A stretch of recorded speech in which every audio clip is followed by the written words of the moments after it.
نحمدہ و نصلی علی رسولہ الکریم اما بعد.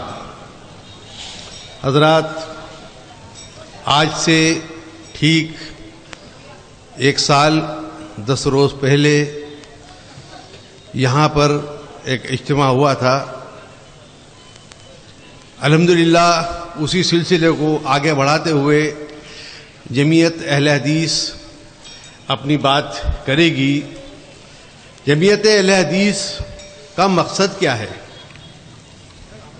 سیدھی بات، یا ایھا الذین آمنوا اطیعوا اللہ و اطیعوا الرسول. قرآن مقدس میں کئی جگہ یہ آیت آپ کو ملے گی. ایک مرتبہ حضرت عمر فاروق رضی اللہ تعالیٰ عنہ اپنے ساتھیوں سے کہنے لگے کہ جس وقت رسول اللہ صلی اللہ علیہ وسلم ان پر کوئی آیت نازل ہوتی ہے اور وہ شروع یا ایھا الذین آمنوا سے ہوتی ہے تو میرے رونگٹے کھڑے ہو جاتے ہیں. مجھے معلوم ہے یا تو کسی چیز کی سخت ممانعت کی جائے گی یا کسی کام کو کرنے کا حکم دیا جائے گا. اسی طریقے سے یا ایھا الذین آمنوا اللہ تعالیٰ سیدھا خطاب کر رہا ہے ایمان والوں سے. یا ایھا الناس بھی اللہ تعالیٰ نے کہا ہے، یا ایھا الذین کفروا بھی کہا ہے، یا ایھا الکافرون بھی کہا ہے. لیکن یہاں پر معاملہ جو ہے اللہ تعالیٰ نے کہا ہے یا ایھا الذین آمنوا، اے ایمان والو، اطیعوا اللہ و اطیعوا الرسول، اطاعت کرو اللہ کی اور اللہ کے رسول صلی اللہ علیہ وسلم کی. اس کے بعد میں جو فرمایا وَلَا تُبْطِلُوا أَعْمَالَكُمْ. ایک مومن اللہ تعالیٰ کی اطاعت کرے، رسول اللہ صلی اللہ علیہ وسلم کی اطاعت کرے، اور اس کے بعد میں یہ اس کے اوپر پابندی کہ اپنے اعمال کو ضائع مت کرو. اپنے اعمال ضائع کس طریقے سے ہوتے ہیں ذرا اس پر غور کر لیں. کیونکہ اللہ تعالیٰ کی کتاب جس میں نہ تو زبر کی گنجائش ہے نہ زیر کی گنجائش ہے، اور یہ ایک ایسی کتاب ہے جو قیامت کی صبح تک جیسی اتاری گئی تھی ویسی کی ویسی رہے گی. کیونکہ اللہ تعالیٰ نے اس کتاب کی حفاظت کی ذمہ داری اپنے اوپر لی ہے. تو ہم لوگوں کا یہ فرض بنتا ہے کہ کم سے کم اللہ تعالیٰ نے جو بات ہم تک پہنچائی ہے، سیدھی سی بات ہے کہ عربی میں پہنچائی ہے، لیکن اب تو الحمدللہ ثم الحمدللہ کہ دنیا کی تمام زبانوں میں اس کا ترجمہ اور اس کی تفاسیر موجود ہیں. ہم لوگوں نے کوشش کی، کم سے کم ایک مرتبہ اپنی زندگی میں یہ کوشش کی ہم نے کہ اس کا ترجمہ اور اس کی تفسیر پڑھ لیں. ہمیں وہ باتیں کرنا ہے، ان باتوں پر عمل کرنا ہے جو قرآن مقدس میں اللہ تعالیٰ نے دعوے کے طور سے اگر پیش کی ہے تو رسول اللہ صلی اللہ علیہ وسلم نے اپنی زندگی میں دلیل کے طور سے اس بات کو ہمارے سامنے پیش کیا ہے. یا بعض اوقات ایسا بھی ہوا ہے کہ اگر آپ صلی اللہ علیہ وسلم نے اپنی کوئی بات دعوے میں دی ہے تو دلیل پیش کی ہے قرآن مقدس کی. ہمیں قرآن میں اللہ تعالیٰ نے کیا کہا، کیا کیا اس کے احکامات ہیں، کیا کیا اس کے فرائض ہیں، ہمیں بہت غور سے اس کا مطالعہ کرنا چاہیے. اور بہت ٹھنڈے دماغ کے ساتھ، زیادہ اگر نہیں پڑھ سکتے ہیں آپ تو 2 آیت 3 آیت روز پڑھیں، اس کی تفسیر پڑھیں، معلوم پڑ جائے. اچھا، کسی کی ایسی قید نہیں کہ تھا فلاں شخص کے ترجمے والا ہی قرآن پڑھا جائے، ایسی کوئی قید نہیں ہے. آپ ترجمہ اور تفسیر پڑھ لیں، الحمدللہ کسی عالم کی آپ کو ضرورت نہیں پڑے گی. میں صوبائی جمعیت اہل حدیث مدھیہ پردیش کا ایک خادم ہوں.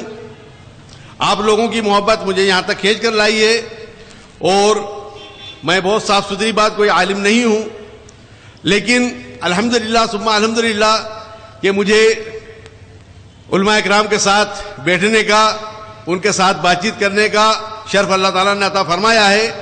میں زیادہ مخل ہونا نہیں چاہتا.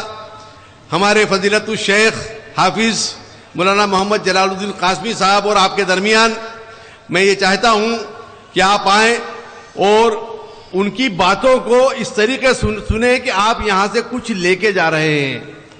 یہ کوئی ناٹک یا کوئی جو تو کہانی قصے کی جگہ نہیں ہے. یہاں جو بھی بات کی جائے گی وہ صرف اللہ تعالیٰ کی کتاب سے ہوگی یا آپ صلی اللہ علیہ وسلم کی سنت سے ہوگی. تو اسے اپنے دلوں میں اتار لیں اور اس پر عمل کرنے کی کوشش کریں. اللہ تعالیٰ بہت بڑا ہے. اگر ہم لوگوں نے نیت کر لی کہ ہم اس پر عمل کریں گے تو انشاءاللہ تعالی یہ محفل کامیاب ہو جائے گی اور آپ لوگوں کی آخرت بھی سدھرے گی انشاءاللہ. السلام علیکم ورحمۃ اللہ وبرکاتہ. محترم دوستو بزرگوں، ہم سماعت فرما رہے تھے اس اتباع رسول صلی اللہ علیہ وسلم کانفرنس کے صدر فضیلت الشیخ عبدالصمد صاحب سوس کو. آپ نے کچھ مفید مشورے، کچھ مفید باتیں ہمیں سکھائی. محترم دوستو بزرگوں، اللہ رب العالمین فرمائے وَذَكِّرْ فَإِنَّ الذِّكْرَ تَنفَعُ الْمُؤْمِنِينَ، اور آپ نصیحت کرتے رہیے کیونکہ نصیحت ایمان والوں کو فائدہ دیتی ہے. محترم دوستو بزرگوں، امت مسلمہ میں اتحاد کی اہمیت اور ضرورت محتاج وضاحت نہیں. آج اس فرقہ بندی نے اسلام کو بہت نقصان پہنچایا ہے. جب بھی ایک ہونے کی بات کی جاتی، ایک طرف سے ایک فقہ کا مطالبہ شروع ہو جاتا تو دوسری طرف سے دوسری فقہ کا مطالبہ شروع ہو جاتا. ایک ہونے کے بجائے اور زیادہ فرقہ بندی شروع ہو جاتی. محترم دوستو بزرگوں، ذرا غور کریے کہ کتاب و سنت کا علم ہو جانے کے باوجود کوئی شخص یہ کہے کہ نہیں یہ مسئلہ میری فقہ کے خلاف ہے، نہیں یہ مسئلہ میرے مسلک کے خلاف ہے، اس پہ عمل نہ کیا جائے، تبھی گروہ بندی اور فرقہ بندی کی بنیاد پڑتی ہے. اور یہی وہ عمل ہے جو ساری برائیوں کی جڑ ہے. محترم دوستو بزرگوں، فروعی مسائل کو بنیاد بنا کر اپنے اپنے فرقے، اپنے اپنے گروہ بنا لینا سراسر جہالت ہے. لیکن ساتھ ساتھ یہ بات بھی ذہن نشین کر لینا چاہیے کہ نبی کریم صلی اللہ علیہ وسلم کی سنت، نبی کریم صلی اللہ علیہ وسلم کا احکام خواہ چھوٹا ہو یا بڑا، بنیادی ہو یا ضروری، غیر ضروری اور بے مقصد نہیں. نبی کریم صلی اللہ علیہ وسلم کی سنت کو فروعی مسائل کہہ کے نظر انداز کرنا اور اس کی اہمیت کم کرنا یقیناً سنت رسول کی توہین ہے. اللہ اور رسول پر ایمان لانے کے بعد کسی مسلمان کا یہ کام نہیں کہ وہ سنت رسول کو فروعی مسائل کہہ کر نظر انداز کرے، یا ضروری اور غیر ضروری کی تقسیم کرے، یا کسی پہ چاہے تو عمل کرے اور کسی کو چاہے تو چھوڑ دے. محترم دوستو بزرگوں، سلف صالحین کا ایک قول ہے کہ ایک نیکی جزا ہے، ایک نیکی جزا ہے. اللہ رب العالمین دوسری نیکی کی نیک توفیق دے دیتے ہیں، اور ایک گناہ کی سزا اللہ رب العالمین اس کو دوسرے گناہ میں ملوث کر دیتے ہیں. محترم دوستو بزرگوں، اب آپ کے سامنے میں دعوت سخن پیش کر رہا ہوں شعلہ بیاں مقرر جلال الدین قاسمی حفظ اللہ کو. آپ آئیں اور ہمیں اتباع رسول صلی اللہ علیہ وسلم کا صحیح مفہوم اور اس کی پیروی کرنے کا صحیح طریقہ سمجھائیں تاکہ جنت میں جانا آسان ہو. میں اس شعر کے ساتھ آپ کو آواز دیتا ہوں کہ گر نہیں ہے جستجوئے حق کا تجھ میں ذوق و شوق، گر نہیں ہے جستجوئے حق کا تجھ میں ذوق و شوق، امتی کہلا کر تو پیغمبر کو رسوا نہ کر، ہے فقط توحید و سنت امن و حق کا طریق، فتنہ تقلید سے جنگ و جدال پیدا نہ کر.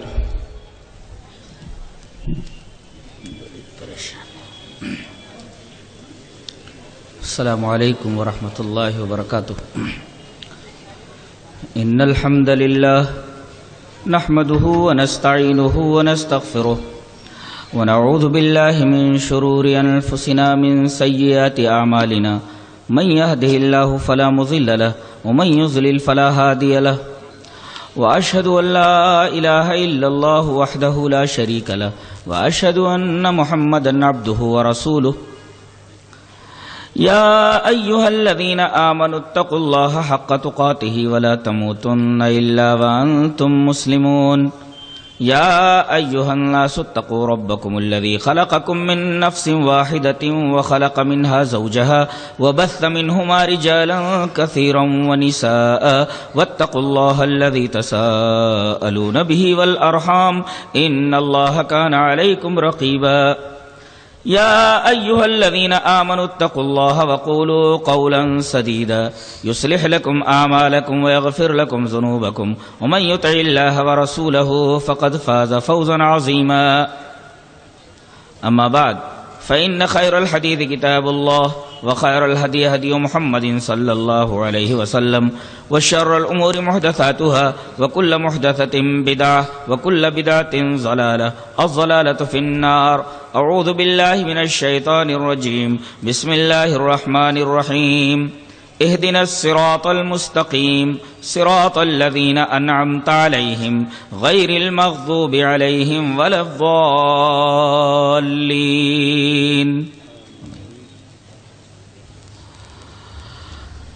محترم صدر اجلاس ذرا ڈسٹرب کر رہا ہے جیب میں.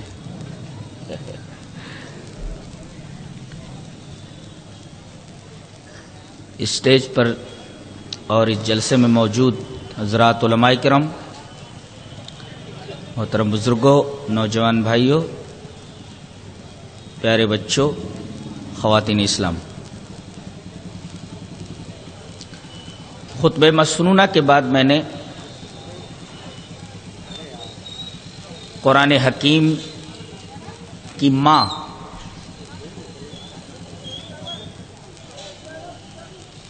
یعنی سورہ فاتحہ کی آخری آیات تلاوت کی ہیں.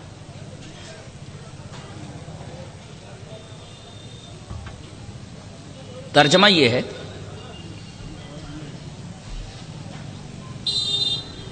کہ تو ہمیں صراط مستقیم پر جمے رہنے کی، چلنے کی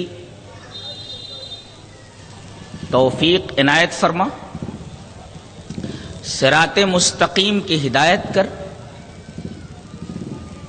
یہ صراط مستقیم ان لوگوں کا راستہ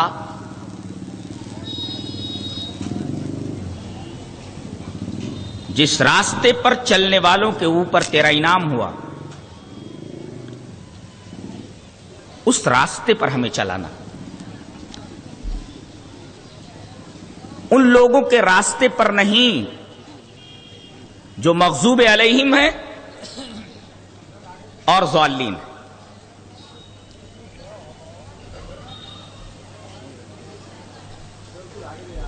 ایک بات تو یہ معلوم ہوئی کہ جنت کی طرف جانے والا راستہ صرف ایک ہے، اس کا نام بھی بتا دیا گیا ہے اور اس کی صفت بھی بیان کر دی گئی ہے.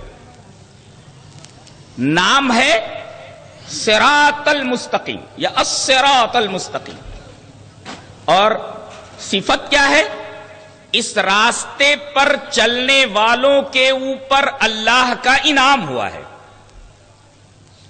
راستہ بھی ایک ہے، چلنے والے بھی ایک ہے.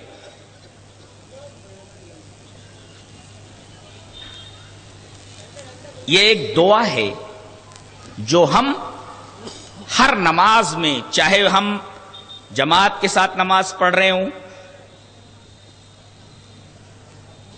یا اکیلے نماز پڑھ رہے ہوں، یہ دعا ضرور مانگتے ہیں، یہ دعا ضرور پڑھتے ہیں. ساتھ ساتھ یہ بھی کہتے ہیں کہ اے اللہ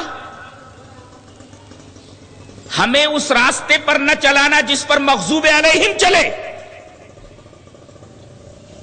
اور یہ بھی دعا مانگتے ہیں اے اللہ ہمیں اس راستے پر نہ چلانا جس پر ضالین چلے. کتنی پیاری دعا ہے. یہی وجہ ہے کہ یہ سورہ کریمہ ہر نمازی کے اوپر، چاہے وہ مقتدی ہو چاہے منفرد ہو، پڑھنا فرض قرار دیا گیا ہے. اس کے پڑھے بغیر کسی کی نماز نہیں ہوتی. دلیل یہ حدیث پاک. وعن عبادۃ بن الصامت رضی اللہ تعالی عنہ قال صلی رسول اللہ صلی اللہ علیہ وسلم الصبح فثقلت علیہ القراء فلما انصرف قال انی اراکم تقرؤون وراء امامکم قلنا یا رسول اللہ ای واللہ قال لا تفعلوا الا بام القرآن فانه لا صلاة لمن لم يقرأ بها